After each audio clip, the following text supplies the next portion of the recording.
नमस्कार, आप देखना शुरू कर चुके हैं कैपिटल टीवी बिहार और मैं आपके साथ सरोज सिंह। खेला खेला तो बहुत हो गया, बिहार में अब होगा महाखेला। तो क्या होगा महाखेला में, आज इसी पर विस्तार से हम चर्चा करेंगे अपने दर्शकों के साथ, आपके साथ। तो महाखेला की जो स्क्रिप्ट है, लगता है धीरे धीरे क्लाइमैक्स तक पहुंच रही है।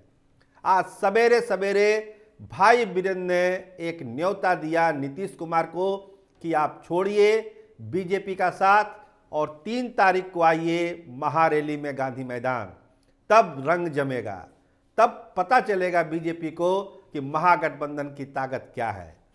तो क्या मतलब है इस न्योते का? देखिए, न्योता कोई नया नहीं है। लालू प्रसाद भी न्योता दे चुके हैं, तेजस्वी यादव भी न्योता दे चुके हैं और आज इसको ताज़ा कर दिया भाई वीरेंद्र के न्योते ने कि छोड़िए। सम्राट चौधरी भी साथ में थे। सम्राट चौधरी तो दंग रह गए कि अरे ये क्या बोल रहे हैं भाई वीरेंद्र। लेकिन भाई वीरेंद्र ने अपनी बात रख दी कि आपको न्योता है, आप आइए 3 तारीख को महारैली में और देखिए, ताकत दिखाइए लालू प्रसाद की और अपनी ताकत दिखाइए देश और दुनिया को। तो राजद को इतना भरोसा क्यों है कि तेजस्वी यादव और लालू प्रसाद की बात और भाई वीरेंद्र की बात नीतीश कुमार मान लेंगे? अभी सरकार बने 1 महीना आज पूरा हो गया। 28 जनवरी को ये सरकार बनी थी, 1 महीना पूरा हुआ है।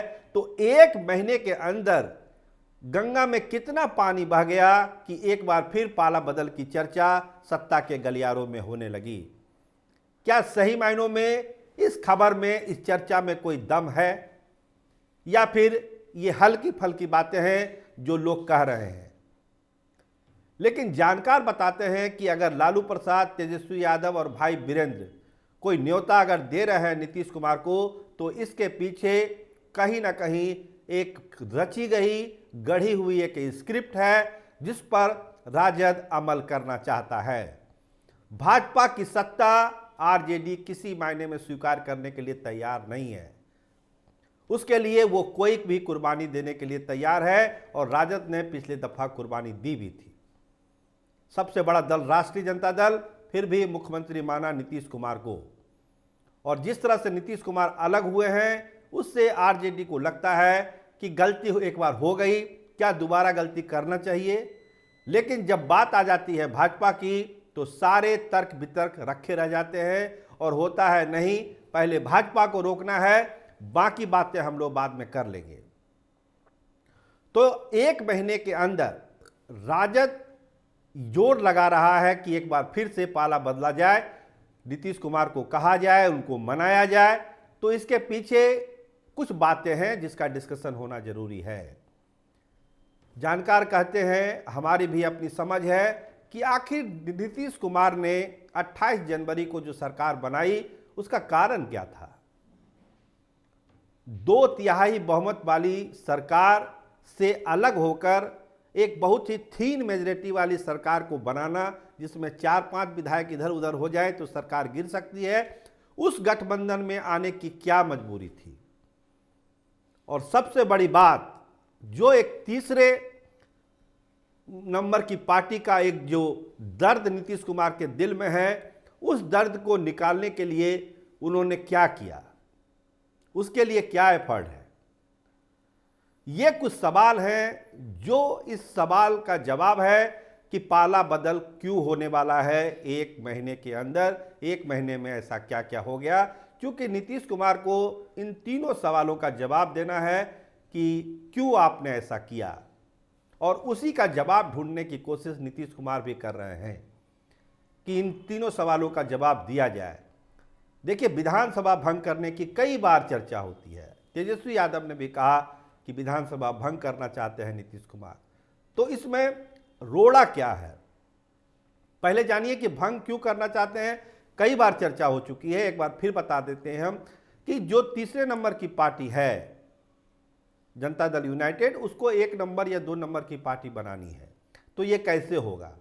जब तक सीटों का बंटवारा बराबरी पर नहीं होगा, चाहे वो आरजेडी के साथ हो चाहे बीजेपी के साथ हो। 120-122 सीट पर जब जेडीयू लड़ेगी तभी ये संख्या उस हिसाब से आएगी। अभी 40-45 सीट लड़के कोई होने वाला नहीं है। तो ये क्यों होगा और कब होगा?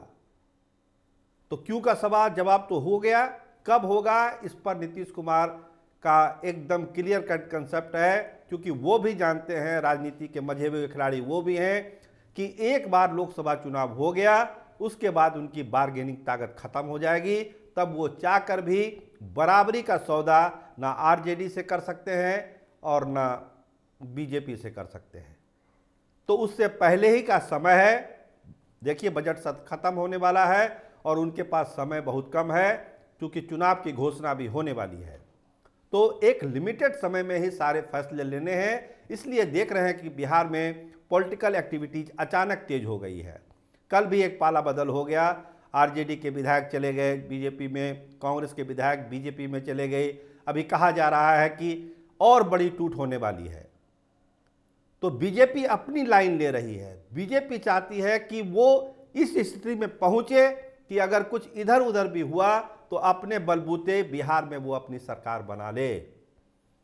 बीजेपी इस लाइन पर भी सोच रही है कि अगर नीतीश कुमार इधर उधर कहीं जाते हैं या विधानसभा भंग करने की अपनी जीत पर अड़ ही जाते हैं, वैसी परिस्थिति में भाजपा जो बिहार का मैजिक फिगर है बहुमत का 1, 2, 3 का, उसको कैसे पाले, इसकी तैयारी भाजपा खेमे ने शुरू कर दी है। और इसकी झलक आपने कल देखी ही और जल्द ही इसकी दूसरी झलक भी आपको देखने को मिलेगी। तो सब तरफ से तैयारी है, आरजेडी की तैयारी है, जेडीयू की तैयारी है और भाजपा की तो तैयारी है ही। जेडीयू के विधायकों को बचाना है। देखिए, कहा यही जा रहा है कि जो अगड़ी जाति के विधायक हैं नीतीश कुमार के साथ, और कुछ ऐसे विधायक जिनको लगता है कि बीजेपी के फोल्ड में आकर ही वो चुनाव अगला जीत सकते हैं, वो सारे पाला बदल कर बीजेपी के साथ आ सकते हैं अगर इस तरह की कोई परिस्थितियां बनी तो। अगर बीजेपी को लगेगा कि अब हमको अपनी ही सरकार बना लेनी है अपने सहयोगी दलों के साथ, तो फिर इस तरह की चीज़ें होगी। तो जेडीयू को बचाने की एक चुनौती भी नीतीश कुमार के सामने है। अगर वो अपने जिद पर अड़े ही रह गए तो फिर इस तरह की परिस्थिति पैदा हो सकती है और जेडीयू में भी टूट हो सकती है।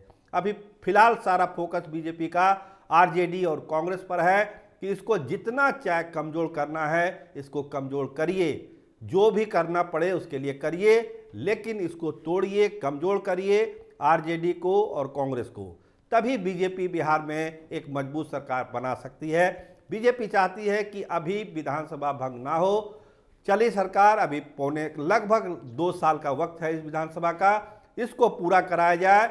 और जब ऐसी नौबत आएगी तो विधानसभा भंग होने के डर से बहुत सारे विधायक बीजेपी का भी दामन थाप सकते हैं, ऐसी चर्चा है और इस तरह के प्रयास भी जारी हैं। तो ये चक्रव्यूह है बिहार की सियासत में, और जो बिसात बिछी हुई है, जो पासे फेंके जा रहे हैं, उसका लब्बो लुबाब यही है कि हर कोई अपनी चाल चल रहा है।